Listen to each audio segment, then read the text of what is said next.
Magsugba di tagtalong karon guys. Sugba sa sulit.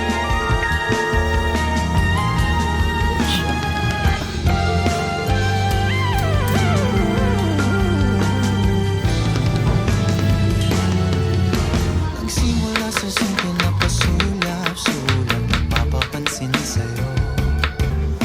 Umabot sa palitan ng mga mensahe, kilig na kilig ako. Kumusta ka na? Hello, magandang umaga.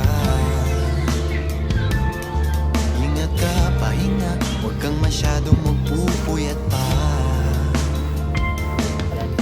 Naramdaman ng puso na dahan-dahan akong nahuhulog sa'yo.